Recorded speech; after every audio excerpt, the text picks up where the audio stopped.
ब्रह्मा जी बोले, हे नारद, अब मैं कृष्ण दर्शन अवतार का वर्णन करता हूँ। सूर्य के पुत्र मनु के इच्छा को आज 10 पुत्र उत्पन्न हुए। मनु के 9वें पुत्र का नाम वाल्मीकि था। जब वह अपने गुरु के घर विद्या पढ़ने के लिए गया, उस बीच में इच्छा को आदि उसके अन्य 9 भाइयों ने पिता से अलग होकर उनके धन को आपस में बांट लिया।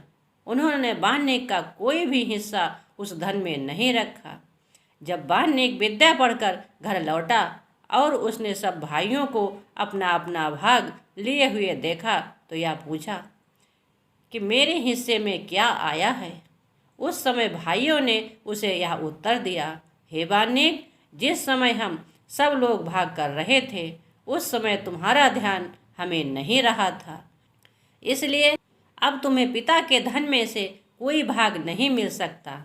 यदि तुम चाहो तो पिता को अपने भाग में ले लो। यह सुनकर वाल्मीकि अत्यंत आश्चर्यचकित होकर अपने पिता के पास पहुंचा और यह कहने लगा, हे पिता, भाइयों ने मुझे कोई भाग नहीं दिया है तथा यह कहा है कि मैं अपने भाग में आपको ले लूं।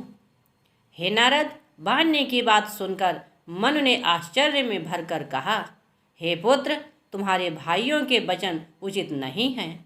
मैं कोई ऐसी वस्तु नहीं हूँ जो तुम्हारे खाने पीने के काम आ सके। तुम्हारे भाइयों ने तुम्हारे साथ छल किया है, परंतु जब तुम मुझे स्वीकार कर ही रहे हो तो भगवान सदाशिव का ध्यान धरकर मैं तुम्हें एक उपाय बताता हूँ। वह उपाय यह है, आंगिरस नामक मुनि एक भारी यज्ञ कर रहे हैं। उन्हें 6 दिन से यज्ञ की युक्ति भूल गए हैं, जिसके कारण उनका यज्ञ पूरा नहीं हो पा रहा है। अस्तु, तुम वहाँ जाकर उन्हें उपदेश करो। तुम्हारे उपदेश से उनका यज्ञ पूरा हो जाएगा। तब जो धन यज्ञ करने से शेष बचेगा उसे वे तुम्हें दे देंगे। हे नारद, मन के ऐसे वचन सुनकर वाल्मीकि ने उसी प्रकार आचरण किया तथा आंगिरस मुनि के यज्ञ को 2 सूक्त पढ़कर पूर्ण करा दिया। तब आंगिरस मुनि यज्ञ का बचा हुआ सब धन वाल्मीकि को देकर स्वयं वैकुंठ लोक को चले गए। जब वाल्मीकि उस धन को उठाने लगा उस समय शिवजी ने यह चरित्र किया कि वे अत्यंत सुंदर स्वरूप धारण कर कृष्ण दर्शन के नाम से प्रसिद्ध हो वाल्मीकि की परीक्षा लेने के लिए उसके समीप आ पहुँचे और इस प्रकार कहने लगे, अरे तुम कौन बुद्धिहीन मनुष्य हो जो हमारे धन को इस प्रकार ले रहे हो। हमारे विरुद्ध आचरण करने पर तुम्हारा कल्याण न होगा। शिव जी के ऐसे वचन सुनकर वाल्मीकि ने कहा, हे महानुभावों, मैं अपने पिता की आज्ञा से यहाँ आया हूँ। आंगिरस मुनि ने वैकुंठ जाते समय यज्ञ से बचे हुए इस धन को मुझे दिया है। वाल्मीकि के ऐसे वचन सुनकर कृष्ण दर्शन रूप शिव जी ने उत्तर दिया, हे वाल्मीकि, तुम्हारे पिता अत्यंत धर्मवान हैं। अस्तु, तुम उनके पास जाकर पूछो कि यह धन किसे लेना चाहिए। वे जो बात कहेंगे उसे हम भी स्वीकार कर लेंगे।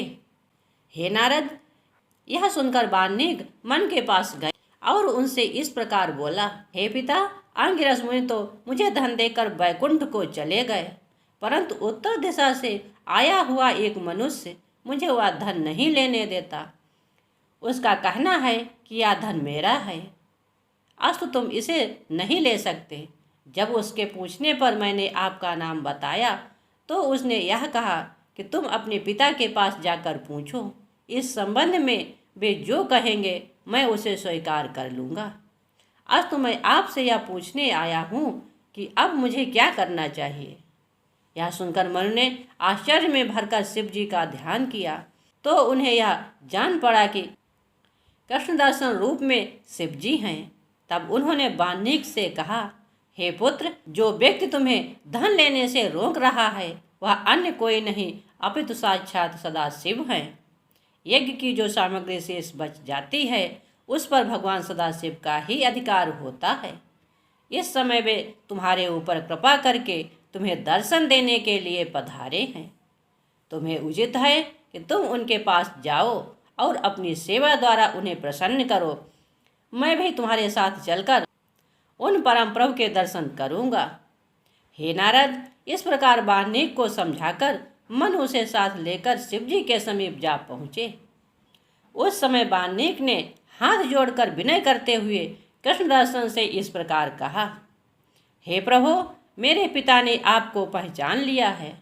आप साक्षात भगवान सदाशिव हैं। इसी प्रकार वाल्मीकि के पिता मनु ने भी हाथ जोड़कर कृष्ण दर्शन रूप शिव जी की बहुत प्रार्थना की। उसी समय मैं तथा विष्णु जी भी सब देवताओं सहित उस स्थान पर जा पहुँचे तथा भगवान सदाशिव के उस स्वरूप को देखकर अत्यंत प्रसन्न हो स्तुति करने लगे। तब कृष्ण दर्शन रूपी शिव जी ने वाल्मीकि से इस प्रकार कहा, हे वाल्मीकि, तुम्हारी सत्यता को देखकर हम अत्यंत प्रसन्न हुए हैं। अब हम तुम्हें संपूर्ण धन अपनी ओर से देते हैं। तुम इसे प्रसन्नतापूर्वक स्वीकार करो। हम तुम्हें यह भी वरदान देते हैं कि तुम अपने पिता सहित मुक्ति को प्राप्त करोगे। इतना कहकर शिव जी अंतर्ध्यान हो गए। तदुपरांत सब देवता भी वाल्मीकि को आशीर्वाद देकर अपने अपने लोक को चले गए। शिव जी के आशीर्वाद से वाल्मीकि चक्रवर्ती राजा हुआ। अंत में वह अपने पिता सहित शिवपुरी को गया और वहाँ उसकी गणना शिवगणों में हुई। इस चरित्र को जो कोई सुनता अथवा सुनाता है उसे भी दोनों लोकों में आनंद की प्राप्ति होती है। जय भोलेनाथ।